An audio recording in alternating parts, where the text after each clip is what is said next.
just don't think Jarvan can duel against the Xin. I don't think Lee Sin can really duel against the Camille later on. So it feels like a lot of pressure on TSM again to get stuff done early, but TL has so much early power that it's tough to really find those windows here, I think. And here we go. Game number 4 of the series. A win here is a win for the whole thing for TL. They will continue on in the upper bracket.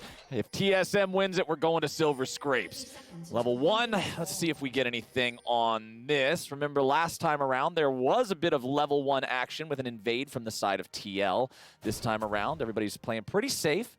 Dash over the wall there from PowerOfEvil just to set down a ward at the red buff. I like this. Utilize the LeBlanc mobility and snapback to get that ward down safely. Just keep track of where your opponent is starting. And yeah, nothing much more than that.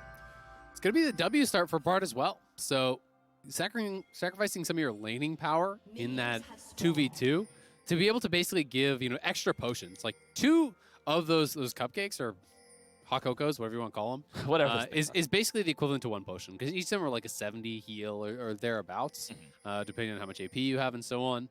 So it is pretty nice. When you are trading heavily, you can sometimes get a pretty big advantage just by having those 2 extra little heals there for you to grab. Good stuff there from SwordArt, just being the support PowerOfEvil needs before the game really even starts. As PowerOfEvil and Jensen, man, last time around, Jensen was the one who was made to play the fool. PowerOfEvil just coming out on top there in game number 3. You know Jensen wants to be able to pay him back on the same champion here in game number 4. Absolutely. It's going to be this skill matchup. It's going to be PowerOfEvil trying to avoid the scatters, trying to hit as many skill shots as he can, while Jensen is trying to nail that scatter to avoid the chains being completed. If you can get far enough ahead, you can really start to run matchups like this where your opponent cannot contest you in trades anymore. It becomes incredibly difficult. Huni trying to utilize the early game power here of the Lee Sin, push in, use the E, safeguard just kind of on yourself for that leech. Just shove, shove, shove. Try to make it difficult for Alphari, but with the grasp, as long as you play around your passive on Camille, even against early game champions like Lee Sin, you can trade pretty effectively. Auto Q with the grasp proc that passive shield for physical damage reduction, and the trades can go okay with you. And that's why I think this champion is just so scary. We might see EQ flash here from Jarvan. Could look for the early gank. Okay, Jensen with the scout of the week there stops PowerOfEvil from really being able to do anything that he wants to do. The chains come out. Jensen knows he won't get out of the range, so he tries to just stick around, grab a little bit of trade damage back.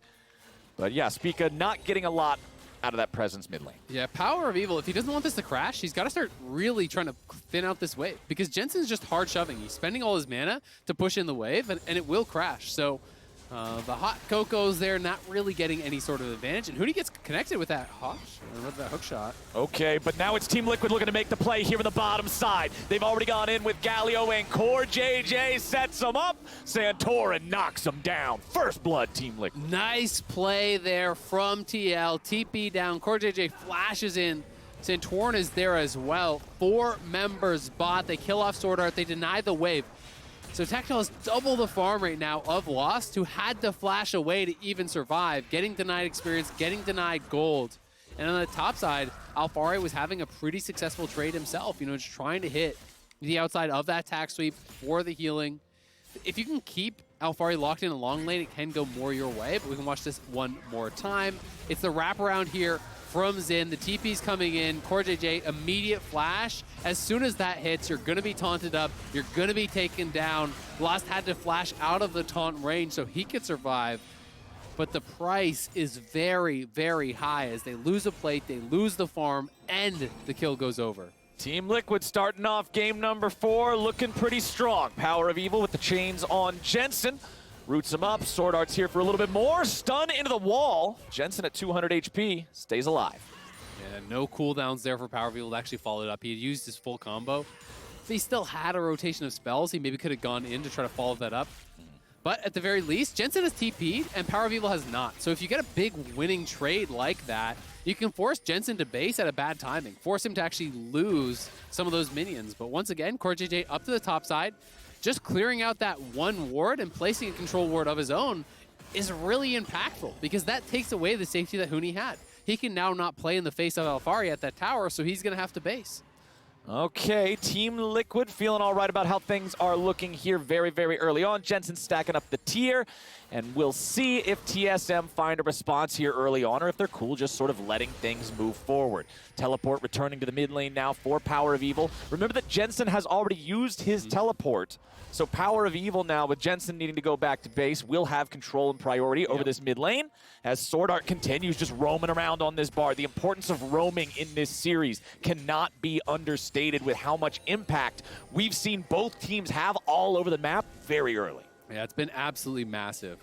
The supports have been everywhere, Bard becoming pretty important, and SwordArt, every time he roams here, even if they don't find a kill, the scout of the week on the 2. Jensen trying to get all the way away. The flash will keep him alive. Jensen keeps his cool and stays safe. Man, Jensen is so good with those little micro dodges, sidestepping the Bard Q there as he flashed in. If that hits, you're just dead because you're going to see the flag and drag follow up. You're going to have the scatter of the weak follow up, or rather the chains coming through. He nails the scatter. He dodges the Bard Q there. Really well played from Jensen. And they're just trying to set up another dive here, potentially onto Lost. CoreJJ has the wraparound. Lost knows there's a chance, so Spica is being called down. It could be CoreJJ in a little bit of an awkward spot if they spot him because he has no flash available, so he's actually kind of just got to like hide out right now until Santorin arrives. Stay very still. All right, CoreJJ with a blast cone gets himself away. There will be no dive to be found onto Lost here just yet. Remember as well that one of the other parts about this Kalista, it's not just the offensive capability at level 6 to throw Galio in like that bowling ball. It also enables CoreJJ to play more aggressively and look for plays of his own, knowing that if he gets in trouble and Tactical is nearby, he gets out for free. Absolutely. You know, it can play in the face of your opponents.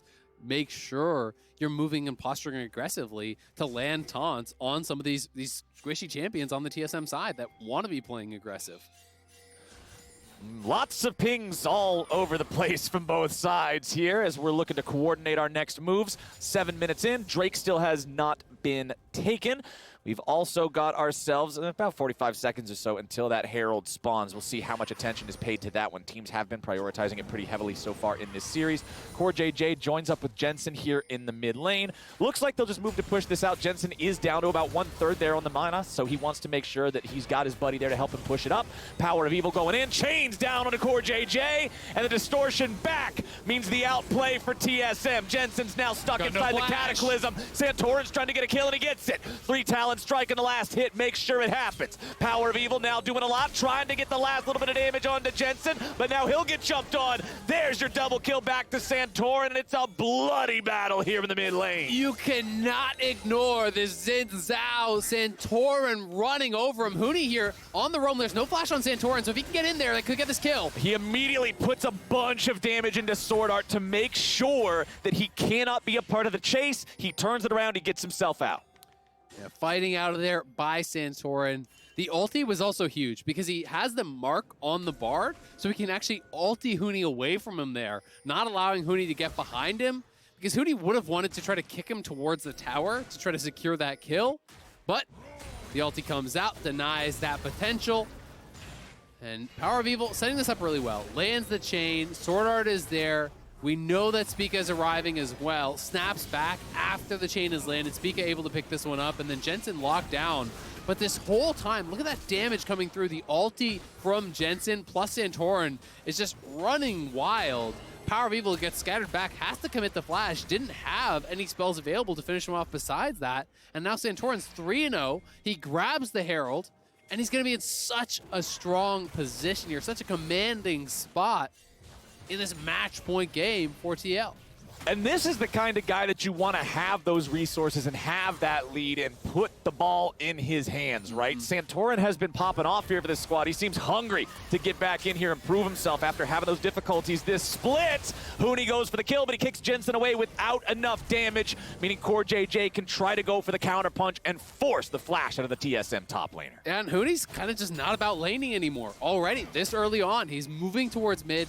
He knows he's got to make plays. He knows he's got to snowball. And every time you walk away from that Camille lane, the Camille is on that ticking time bomb, just getting closer and closer to getting to this point where you cannot contest in the 1v1, where Camille is going to run over this Lee Sin in the side lane. And I think we're really approaching that point here pretty quickly. Already up in gold, probably going to get 2 plates at least, and then base with the wave pushing towards him. LeBlanc is moving up, so if Alphari overstays, he could be in trouble, but will back it up, and he's going to be getting pretty close to the Divine Sunderer likely here. And that Divine Sunderer power spike is oh so scary. The burst power of the thing, the trading power in those really snappy short engagements, the extra sustain you get out of it, very, very effective item. As Huni will clear out this cannon. Nope, okay, hits Alphari with that one. If Alphari had stepped up enough to avoid that Q, Huni could have potentially face-checked, and then there could have been some problems. Yeah, because Huni spent his flash and his ulti in mid lane, right? So you are not in a position to take the 1v1. And when you are getting outscaled and you're having to play on the defensive, it's definitely really tough. And Alphari is just, honestly, such a tough nut to crack. He's so good at laning that he puts so much pressure on you to get things done against him, but he handles that pressure incredibly well. And he doesn't take the bait on stuff like this either. You can see how far forward Huni was, just trying to dare him. Santorin with the second auto attack on the ward to make sure that the next one will be the knock-up. Just a little bit of extra Zhao mechanics there, but it's not enough. He can't close the distance to get that third attack onto Huni. Yeah, those are the kind of more ward mechanics you want to see. That's like the equivalent to the butt twist on Skarner. It's like, this is a very basic champion that doesn't require a lot to play, but here's one cool thing you can do with it. Yeah. All right, Shelly, let's see what we can get done here with the Rift Herald. Ooh. Nicely done from SwordArt. That's one of those things that Bard is just oh so good at, is stopping the Herald, rotating around, following the Rift Herald play, and denying a valuable use of that. Just a great read on when Santorin was going to drop that. Knew he was up around that top side after they had that little skirmish. Had the read that it was going to be getting dropped, denies the value there. That would have been the tower almost dead, to be honest, because that's just a hair over 3 plates, so it'd be down to like half a plate or so left, and could have potentially been that first tower gold into Alphari's pockets, which is such a tough position to be in. But TL moving down towards this bot side, trying to control vision here and threatening around this blue buff and around the dragon area. Yeah, even though Team Liquid misses out on the money from that Rift Herald charge, FTX gold advantage still 1,500 in their favor in these first 12 minutes. Santorin, Core, and Jensen all working together to steal this blue, and Jensen will do literally just that. Just yoink, get away, make it so there's no contest. Santorin with the good timing on the auto attack to secure the Scuttle Crab as well, and Team Liquid get what they came for when they get right back out. Yep. Now, backing it off. For TSM, we'll see how well this Aphelios can continue scaling. Because remember, you had concerns about this in the draft, saying, where's the protection? How do you keep this guy alive? Lost hasn't been having any issues so far. Yes, he's a little bit behind in farm. But again, it's Aphelios. We know what he does if he gets to all those items that he wants, if he has the right guns. So I'm very curious how much attention TSM is going to be paying to him as we move forward and get closer to those bigger team fights in that mid-game phase. I mean, mostly it's just been about trying to make plays with Lee Sin, with Jarvan, with LeBlanc. That is kind of your core squad that they're trying to make things happen with. But they haven't really been able to make much of an advantage. Yes, Lost is there as kind of that late game win condition, hopefully.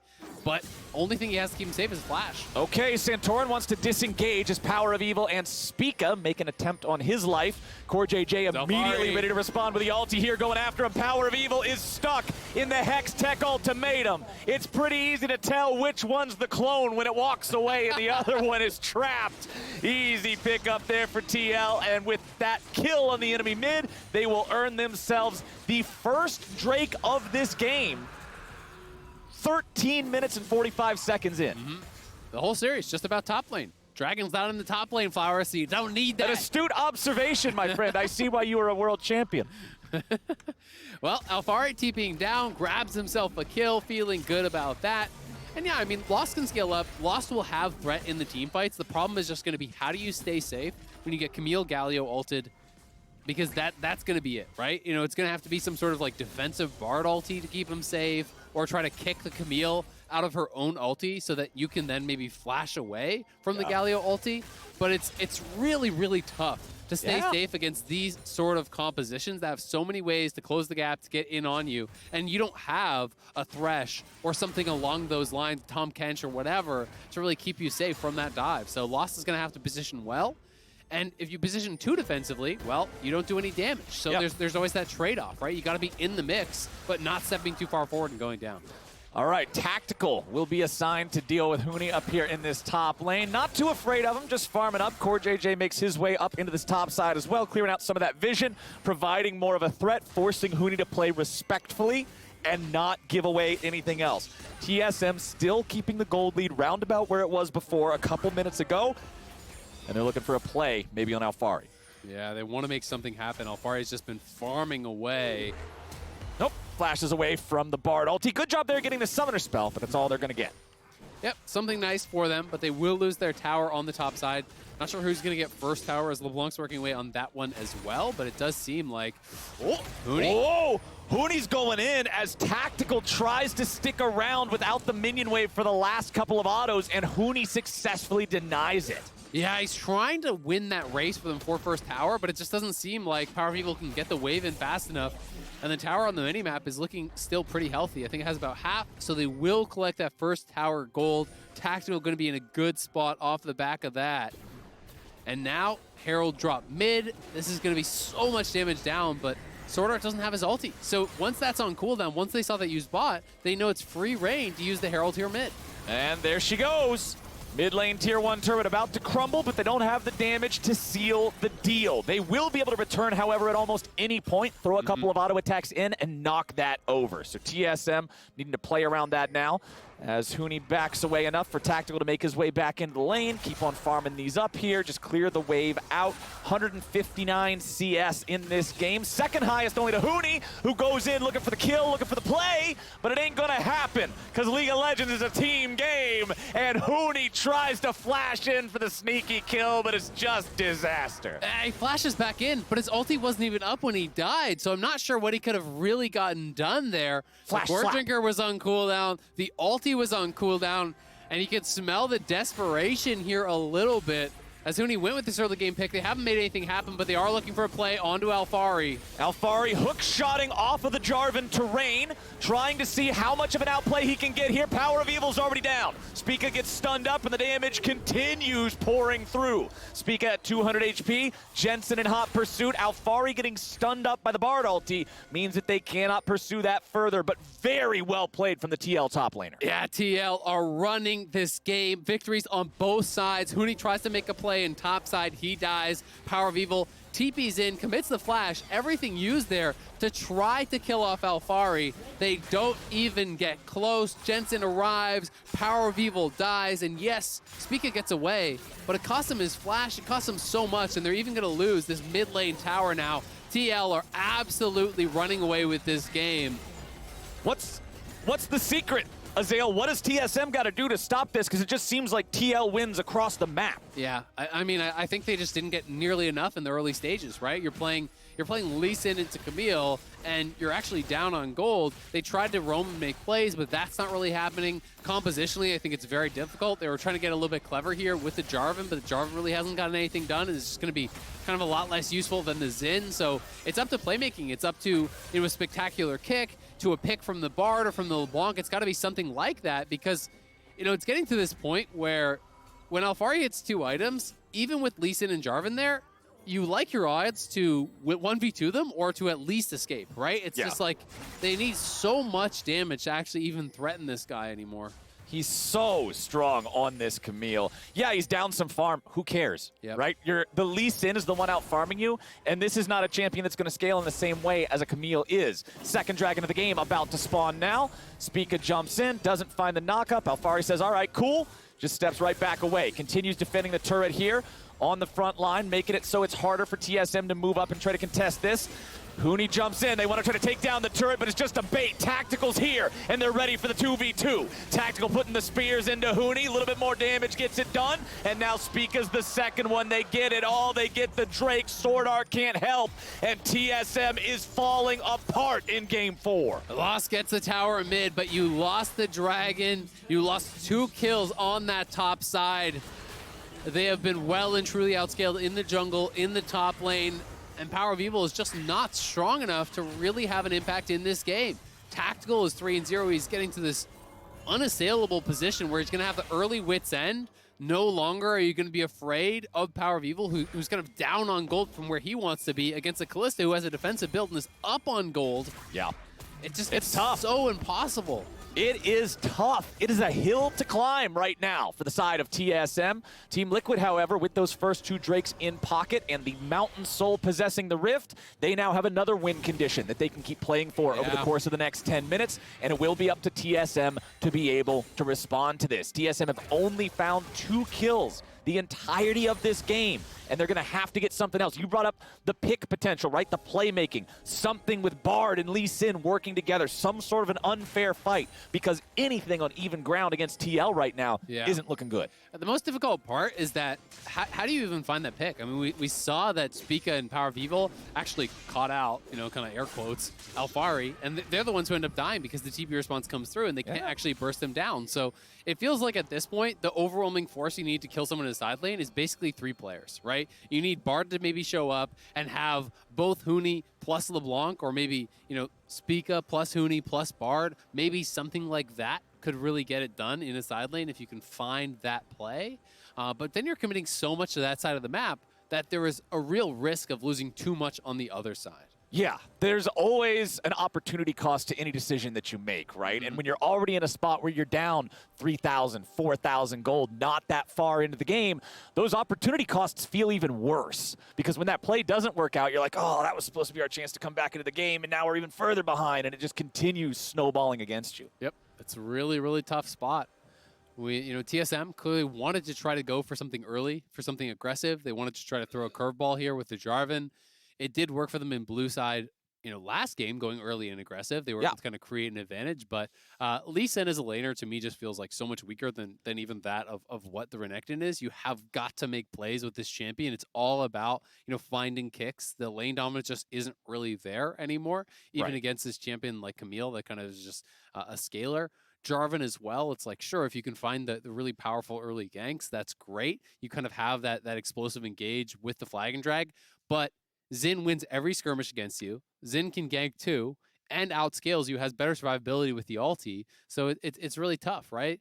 I think that the draft was super smart from Santorin, and it feels like they've kind of painted TSM into a corner a bit.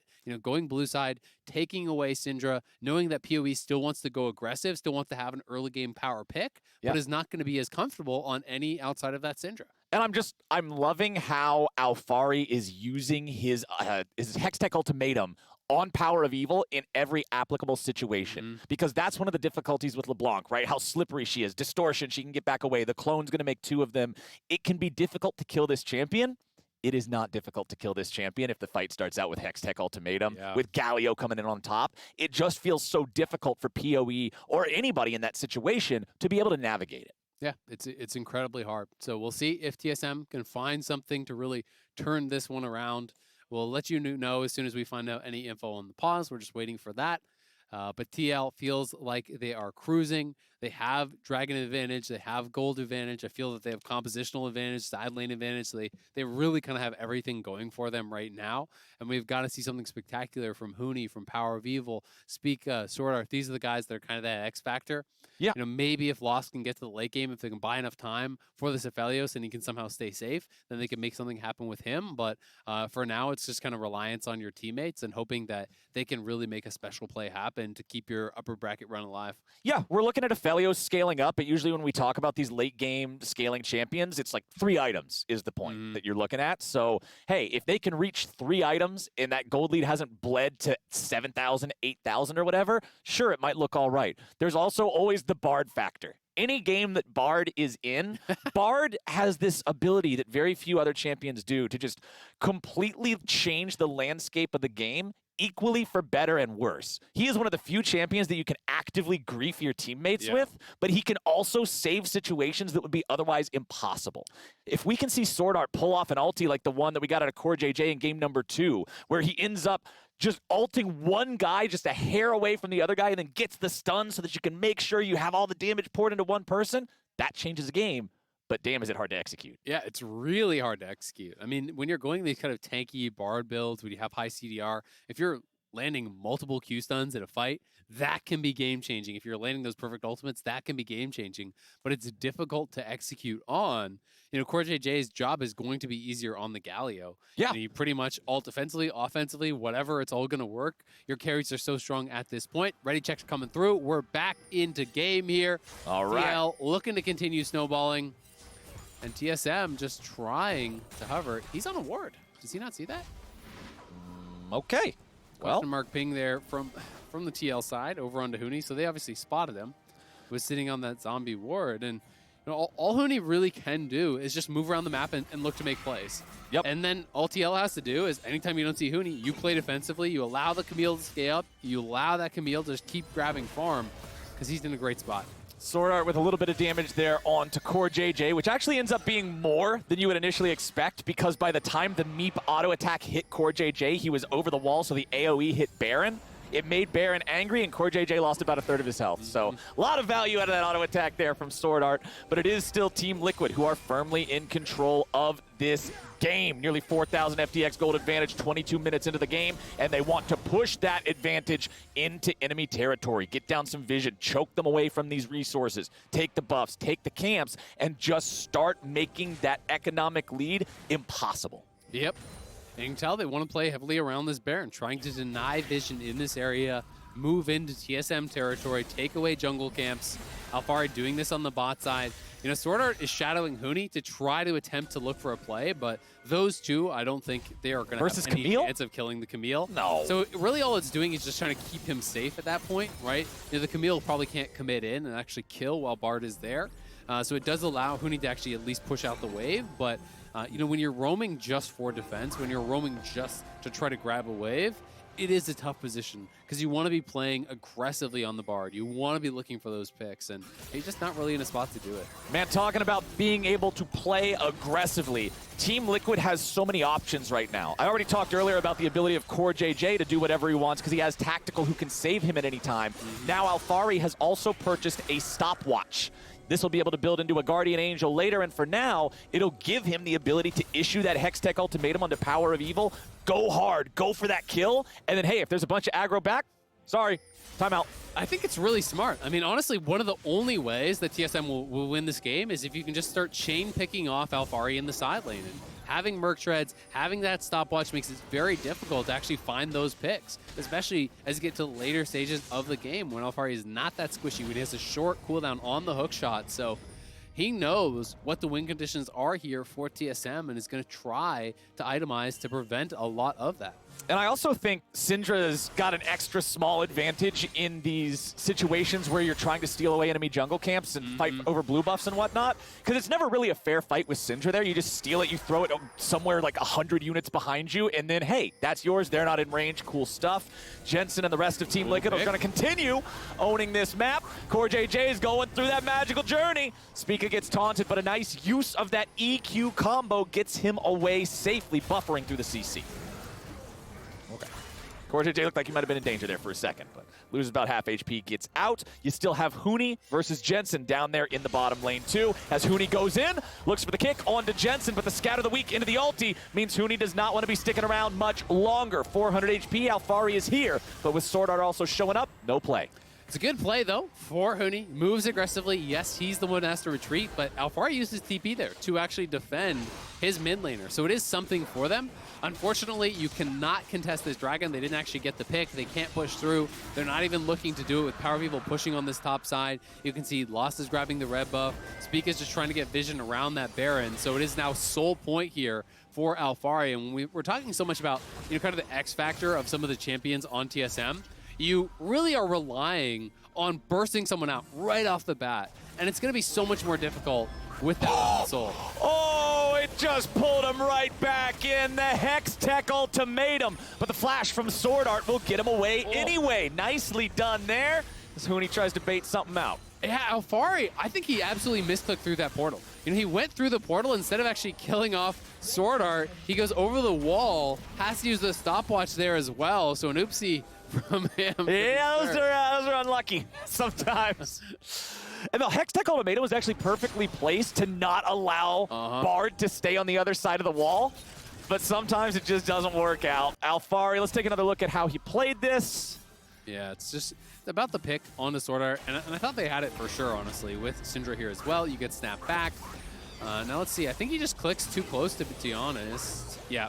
He was trying to reposition his tack sweep and just click too far to the right and just gets pulled through. Because if you actually click on that portal, you're going to get pulled through even if you're not directly on it. Oh, Tactical could be in some danger here, but it's CoreJJ coming to the rescue, and goodbye to SwordArt. Rampage for the Team Liquid AD carry. Spica gets away with a whole bunch of spears in his back. He cannot return to the front lines in that condition, and with the pick on the enemy support, TL goes straight to Baron. Yeah, I mean, they have Kalista. He's going to heal right back up to full. He's going to help you to secure this. It looked like TSM was probably trying to move for an aggressive play. CoreJJ just ults in, shuts that down completely. And this Baron's dying so fast. It is not a 50-50. Spica has no flash. CoreJJ flashes over the wall for the taunt, looking to immediately force this fight against TSM. CoreJJ walking away now with TL having secured the Baron. Nice stasis from Core, making sure there is no punish from TSM. Huni with a good kick, canceling the Camille ulti. Team Liquid continues the chase. Santorin using the ulti to make sure he doesn't die now. TL is looking for more. Sonic Wave won't find much over the wall there. TL disengaging. TSM, there's nothing to find here. PowerOfEvil continues the chase, but nobody else can go with them. And that means TL gets Baron and they get away. Yeah, they have a ton of gold. Just go back to base, spend it up, secure your advantage here. Get ready to push these side lanes, extend that advantage even further. They already are running the side lanes. Now they have the Baron buff to just extend their gold lead to increase the FTX gold advantage, take down the tier 2 mid, take down the tier 2 top here. Luxury items coming through. Santorin grabs the stopwatch. You know, the third item already completed for Tactical. He gets a Zeal on top. And they're one dragon away from Soul. It's so hard to see a TSM come back from this spot. TL have just been bulletproof in this fourth game. And honestly, they've been bulletproof in 3 out of the 4 games. It's starting to feel like Game 3 was just a blip on the radar because TL have ran the series from the blue side, and the only win that TSM were able to grab was on the blue side themselves. PowerOfEvil going for a little bit of damage here onto Santorin, but it won't do much. Lots of pressure here from TL. 4-man mid, and then you've got Alphari in the side lane, pushing down bottom. 1 minute and 30 seconds until the Mountain Soul spawns. If Team Liquid gets it, you have to feel like things are just utterly doomed for the side of TSM. Yeah, I mean, TSM have some wards over by that dragon to maybe make something happen, but they have no vision in their own jungle. That's the biggest problem. They're being pushed in on all sides here. The Baron buff is going to last until that dragon is spawning. They do proc shield bow there, a nice little combo coming through from PowerOfEvil, but Tactical just back it up, get access to one wave. He'll be right back to full here. So unless TSM can try to force a play immediately, it's not going to really result in anything. Okay, TSM moving together, looking to maybe find something here. Nope, that's Alphari. You just can't try to force any sort of a play onto him, even if you just find him there in the jungle. He is so slippery on this Camille, and now that he's drawn some attention away, the rest of Team Liquid feels comfortable pushing towards the tier 3 turret here. In mid lane, they've got that enchanted cannon minion, putting the damage into it as well. Santorin steps up a little bit far, but not too far. TSM can't get the punish there. PowerOfEvil dashes forward, looking for a little bit of anything, but he won't get it. CoreJJ with the ulti as the TP comes in, and Alphari's ready to join the fight. Santorin's on the front still. Tactical at 1/4 HP. TSM will manage to defend the tier 3 turret for now.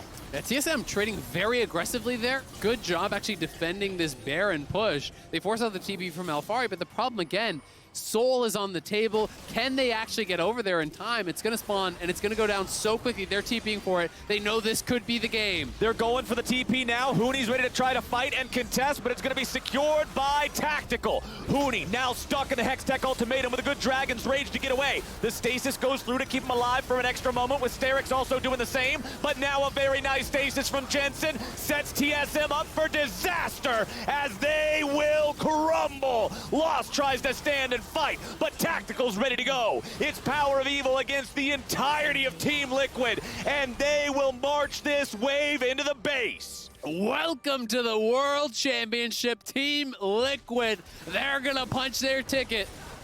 There is nothing for PowerOfEvil to do here. The damage in the last team fight, CoreJJ did more than 3 players on TSM. That is how dominant Team Liquid have been here in this game. Nexus turrets are already going down. PowerOfEvil's looking for any chance to maybe just waste some of their time. All he does is give over a kill. There is nothing more to be found. SwordArt with an ulti, only to buy an extra moment. The auto attacks keep on coming through. Team Liquid keeps on going. Now they're going to turn around and go for a couple of kills. They will kill SwordArt once more. Team Liquid, 3-1, takes down TSM and earns themselves a spot at Worlds. They are running over the upper bracket.